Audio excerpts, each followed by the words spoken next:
Hey everyone. So I got a message from someone who's in my Beyond Mindfulness Method program that we're running, and usually I answer the questions on Monday nights, but also I sometimes get ones that I think are really worth looking into. And here's one given what's happening right now in Afghanistan, which is the withdrawal of the Allied forces and so on, which depending on when you're watching this, of course, might not be news, new news anymore. But right now it is, and it's really distressing, of course.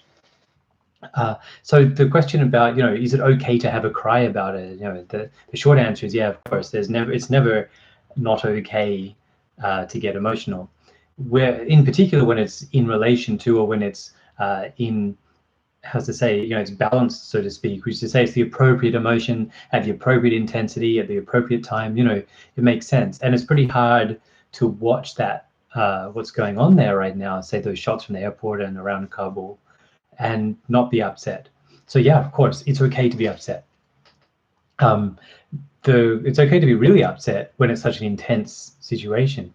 And there are others, of course, in the world currently, in the past, and no doubt still to come. So, what you can do about that, or how we can react to that, because specifically in the question, it's mentioned, it's something I can do nothing about. And this is a real problem, because when you are sort of working on compassion, for example, you could do all sorts of things. We watch the bushfires, and you can still sit back. Your mindfulness can interrupt all the distress. You can, from a moment of calm, think, well, if I got to act compassionately, and that just means having at least a wish that people avoid the suffering. But of course, then you can go on and do something about it. In that case, you can, say, make a donation, no matter how small, to the Red Cross, for example. And what you're doing then is actually taking some steps, whatever works for you, but motivated by that compassionate stance, which is what's going to help you, deal with what's going on. So it's your empathy that is catching you in the moment and and really causing the distress, but without you in the moment and and really causing the distress, but without some sort of compassion, then empathy will just lead you into more and more distress and burnout and so on. What we need then is to interrupt all that empathic emotional responding and develop this compassion, which is the concern for the other people.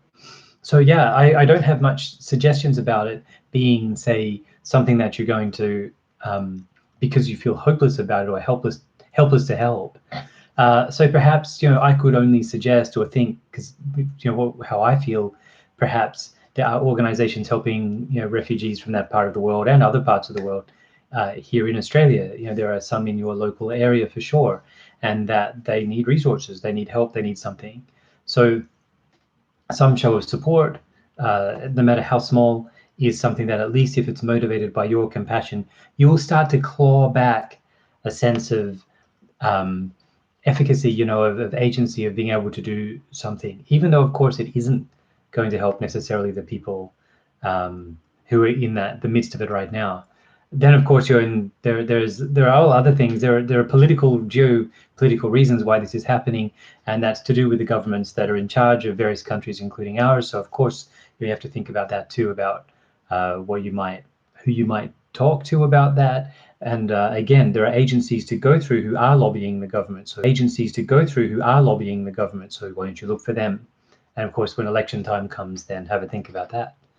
So I hope that's a bit helpful.